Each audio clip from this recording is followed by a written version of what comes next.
Fragmentos de uma vida. Sinais que ficam, mas que definem um caminho. Objetos que nos transportam para uma outra dimensão.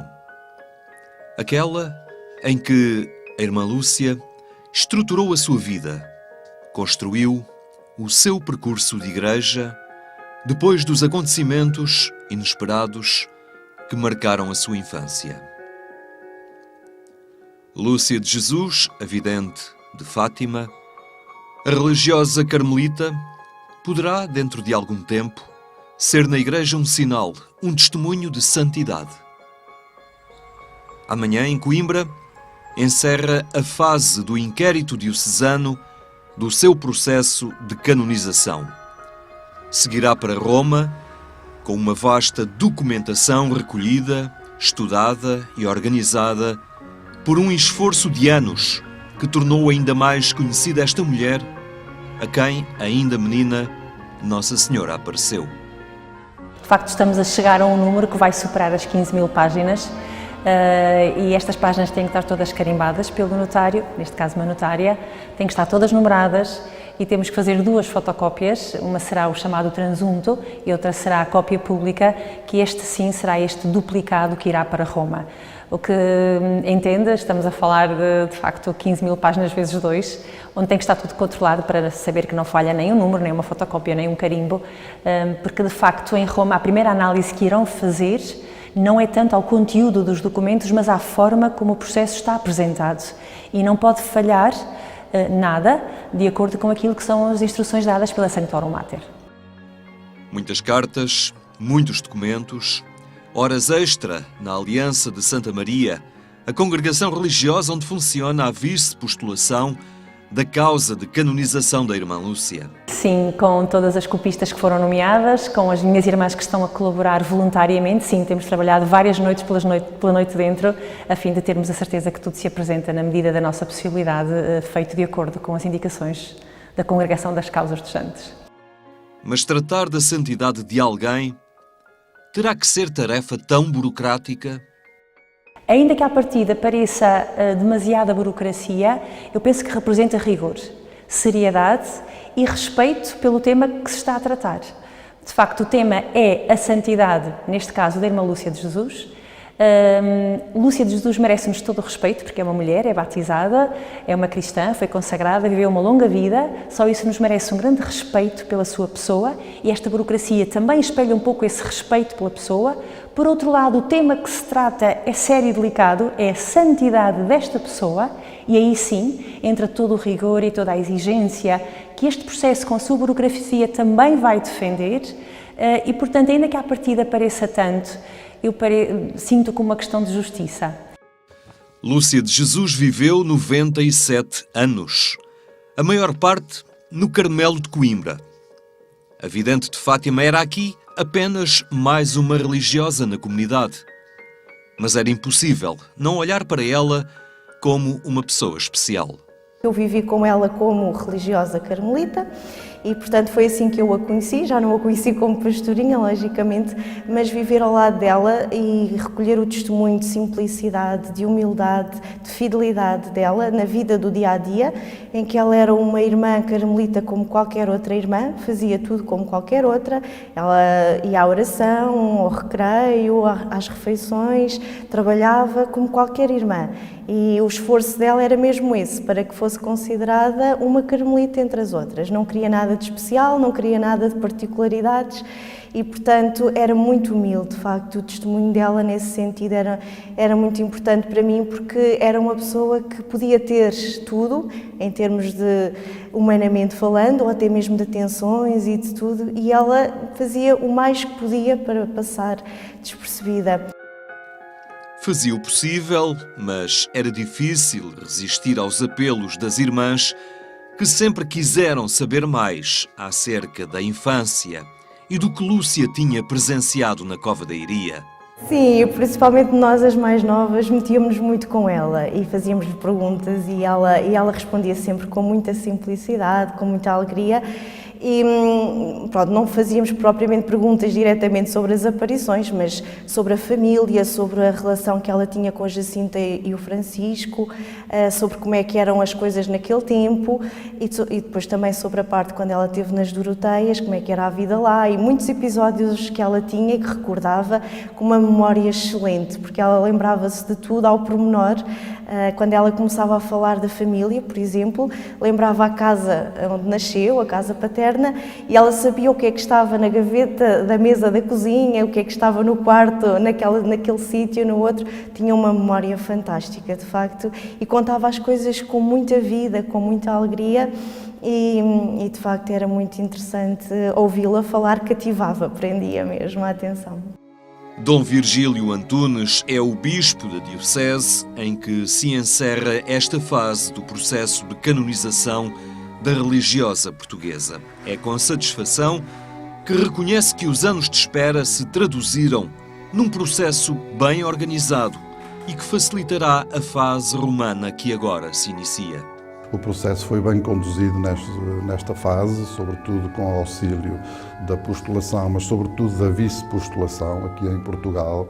Houve um longo trabalho do Tribunal que ouviu dezenas de testemunhas, porventura mais até do que seriam necessários segundo o desenvolvimento habitual deste tipo de processos, mas houve um trabalho de auscultação e, portanto, de transcrição e de verificação, as assinaturas, tudo aquilo que faz parte, segundo o documento orientador das causas de beatificação e canonização dos santos e que está em vigor atualmente na Igreja Católica.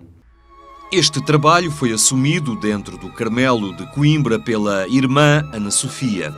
A religiosa de 39 anos reconhece que Deus fez tudo bem feito. Primeiro permitiu que ela se apercebesse da santidade da irmã Lúcia. E eu quase que vi isso com os meus olhos, não é? Toquei com as minhas mãos, vi com os meus olhos e isso ajudou muito depois, quando me confiaram este trabalho do processo de beatificação da irmã Lúcia na parte que competia ao Carmelo de Santa Teresa, que foi o Carmelo onde ela viveu.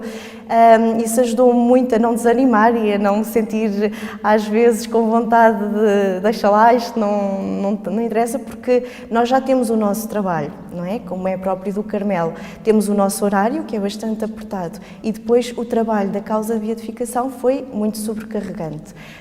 Foi de facto, e depois nós queríamos fazer tudo depressa, mas a certa altura começámos a perceber que o depressa não podia ser tão depressa como nós queríamos. O processo de canonização da irmã Lúcia teve início em 2008, apenas 3 anos após a sua morte, e encerra agora a sua fase diocesana de inquérito. 9 anos de trabalho intenso, porque intensa e longa tinha sido também a vida da vidente de Fátima. Nós íamos explicando às pessoas, porque havia muita gente que nos dizia que já estava a demorar muito tempo e que queriam mais depressa, que não tinham dúvida que a irmã Lúcia é santa, e nós dizíamos, nós também não temos dúvidas de que a irmã Lúcia é santa, nunca houve nenhum problema nesta fase do processo diocesano, recolho dos escritos, não houve nada que dissesse aquilo que a irmã Lúcia deixou escrito é um problema, não, nunca houve nada, houve simplesmente uma preocupação muito grande da nossa parte, de todos aqueles que trabalharam, para que as coisas fossem bem feitas. Foi no dia 28 de março de 1907, em Aljustrel, diocese de Leiria Fátima, que nascia Lúcia Rosa dos Santos. Assim era o seu nome de batismo. Protagonista com os primos Francisco e Jacinta nas aparições do Anjo, nos Valinhos, e posteriormente nas aparições marianas da Cova da Iria, Lúcia levaria, após estes acontecimentos, uma vida de recolhimento, primeiro no Colégio das Irmãs Doroteias, no Porto, e depois na clausura das comunidades de Tui e Pontevedra, na Galiza. Em 1948 entra no Carmelo de Santa Teresa, em Coimbra, onde redige as suas memórias, o principal relato das aparições de Fátima. É nesta comunidade que Lúcia inicia uma intensa correspondência com pessoas de todo o mundo, e de todas as condições que lhe pedem conselho e orações. Até jovens, em busca da sua vocação, lhe escrevem e pedem conselho. Estas cartas eu posso dizer que nasceram da oração, muito concretamente no jubileu do ano 2000, quando o Papa João Paulo II veio a Fátima para beatificar o Francisco e a Jacinta. Nesta altura eu li várias biografias sobre Fátima, eu era seminarista nesta altura também, e li as memórias da Irmã Lúcia. E quando li as memórias da Irmã Lúcia senti esta realidade, esta verdade que me encantou, de que só é feliz verdadeiramente aquele que tem Deus no centro da sua existência. A irmã Ana Sofia também escreveu à Irmã Lúcia. Tinha 17 anos e a vidente de Fátima convidou-a a vir passar alguns dias ao Carmelo. Eu aceitei o desafio e vim nas férias do verão, porque estava a estudar, só tinha 17 anos. E de facto o primeiro grande impacto foi conhecer a Irmã Lúcia, não é? Foi aquela grande emoção e além disso a Irmã Lúcia e toda a comunidade. Foi muito emotivo e depois foi ouvir e começar a viver esta vida lado a lado com a Irmã Lúcia, mas lado a lado também com uma comunidade que vivia uma vida carmelita de silêncio e de oração. E eu gostei muito, pronto, foi muito importante, pelo que decidi, passado um ano, quando fiz 18 anos, vir. E a Irmã Lúcia acompanhou-me, quer com as cartas, quer depois pessoalmente. Ela passava por mim, é uma imagem que eu hei de recordar sempre, passava por mim no corredor ou em algum sítio, quando me encontrava sozinha, perguntava-me, está feliz? Mas um perguntar assim mesmo interessado, não é tudo bem, não, era mesmo um perguntar porque se preocupava, porque... E eu notava que a atenção dela, o carinho dela era específico, era especial. Ela ajudou-me a conhecer e a amar Fátima. Eu digo que Fátima é um abraço de Deus, um abraço da ternura de Deus no século XX.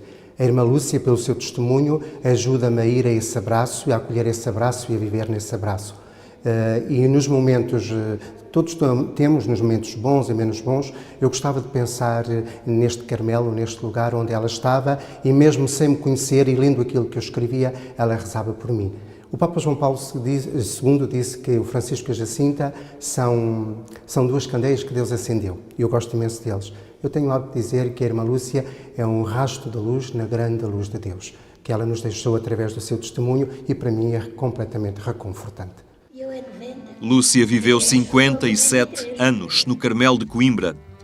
Daqui saiu por diversas vezes por motivo de visita dos papas, que com Paulo VI iniciaram visitas sucessivas à Cova da Iria. Principalmente João Paulo II, que no ano 2000 lhe tornava público o terceiro segredo de Fátima na presença da Irmã Lúcia. Foi nestes momentos que aproveitou para visitar os lugares da sua infância, as raízes familiares e os locais associados às aparições marianas ou do anjo. Havia um carreiro todo assim e nós sentávamos lá em cima com as pernas estendidas para baixo e vinhamos a escorregar de lá para baixo até aqui. A eira era escravizada. A nossa eira era redonda e era bastante grande e tinha assim um muro toda à volta. Não era assim de pedra miúda, era destas pedras laje. Mas se Lúcia raramente saiu do convento, havia quem lá se dirigisse para a visitar. Cardeais da igreja, algumas personalidades e até um ator de cinema.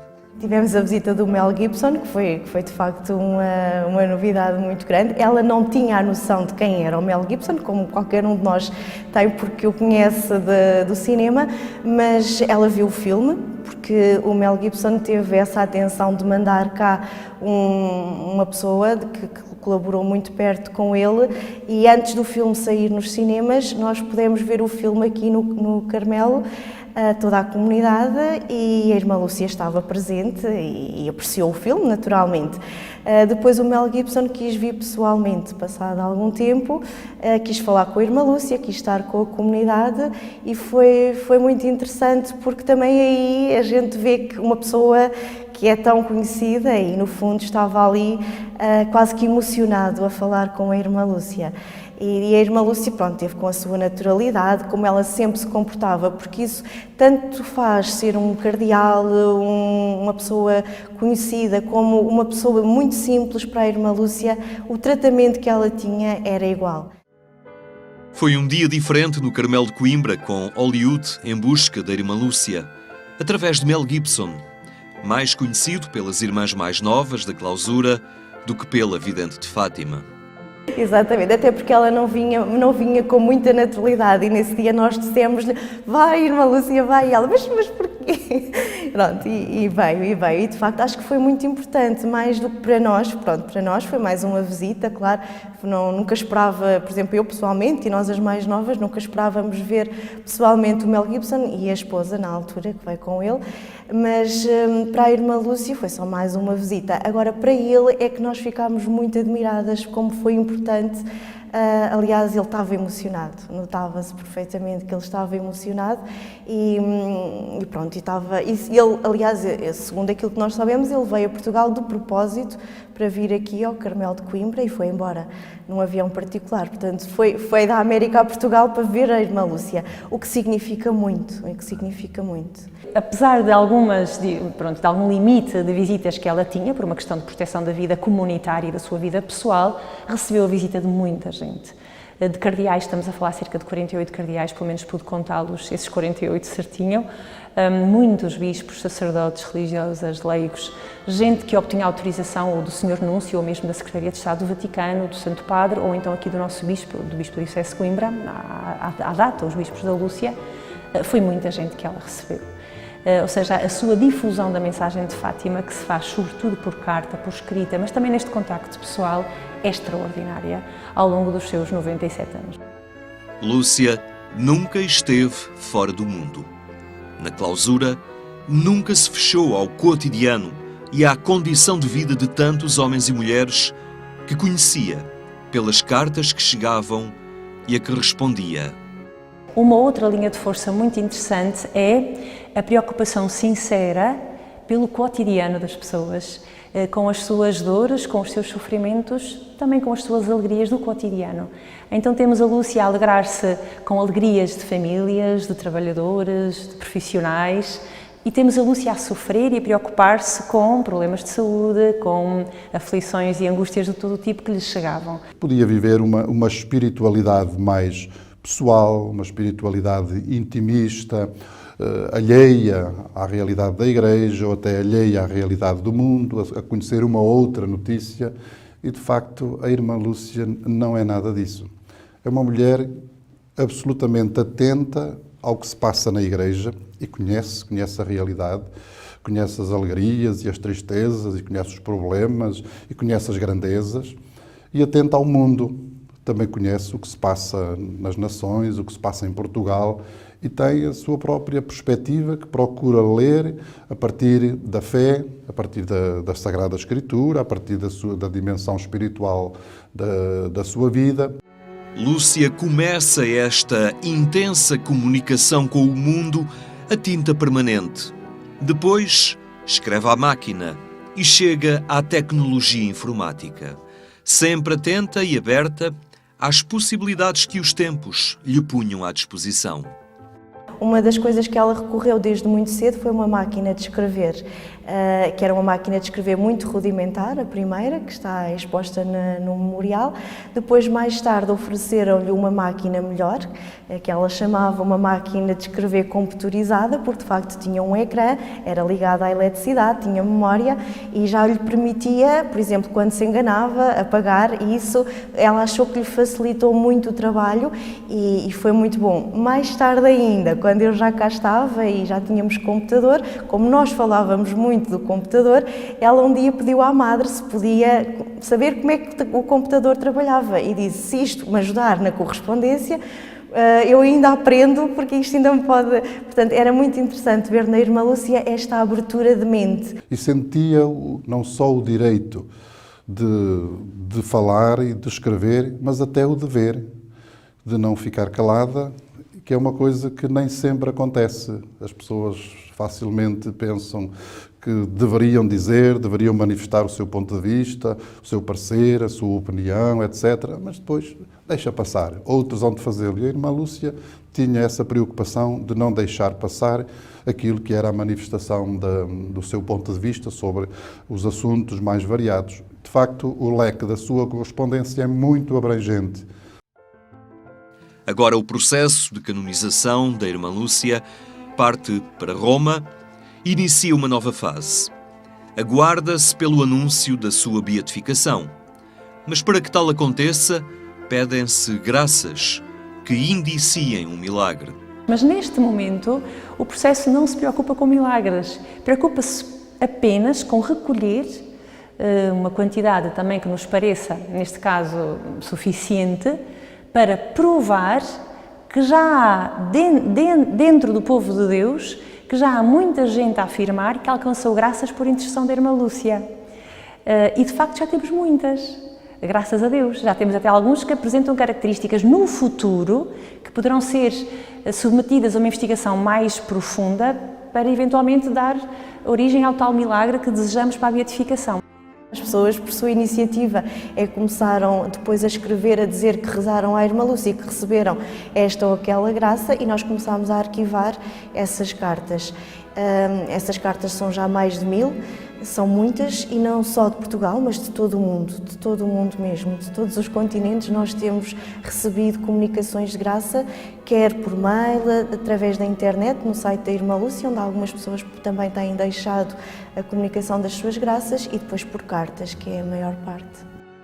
São estes relatos de graças concedidas que serão depois estudados e poderão resultar em acontecimentos inexplicáveis à luz do conhecimento científico atual.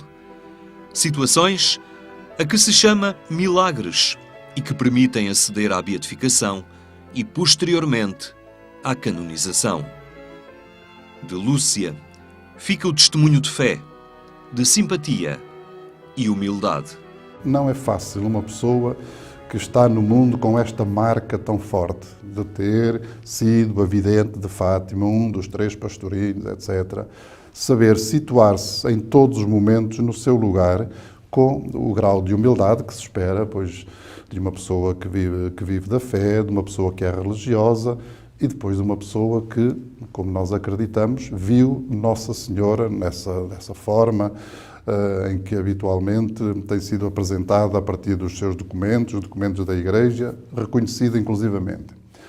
E eu penso que isto não é uma coisa nem fácil, nem simples. Aliás, eu acho que ainda há muita coisa para conhecer da irmã Lúcia e acho que daqui para a frente é importante que haja mais pessoas a estudar a vida, a mensagem, a obra da irmã Lúcia, porque no fundo Nossa Senhora confiou-lhe uma missão muito importante, divulgar a mensagem de Fátima, porque a Jacinta e o Francisco foram testemunhas, a irmã Lúcia foi a mensageira, aquela que deu a conhecer ao mundo o que Nossa Senhora disse.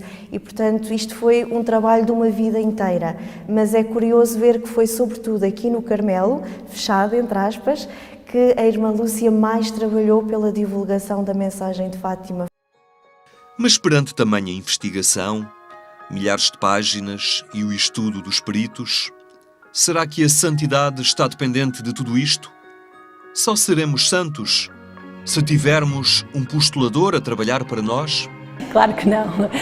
Esses são os santos canonizados, aqueles que a Igreja vai propondo como modelo. A santidade é acessível a todos, porque a santidade consiste em cada dia procurar configurar-me com Cristo, ter os seus sentimentos no meu cotidiano. Obviamente que alguns vão ter a vocação de serem modelos dos outros, estímulo, digamos, aqueles que vão à frente com a candeia a iluminar de uma forma peculiar, mas os outros, repara, estão muito mais santos no céu do que os canonizados. Lúcia de Jesus, a memória das aparições, a religiosa alegre e preocupada com todos. Se em vida ela respondia a tantas cartas, agora intercede ainda mais pelas preces que o mundo lhe confia.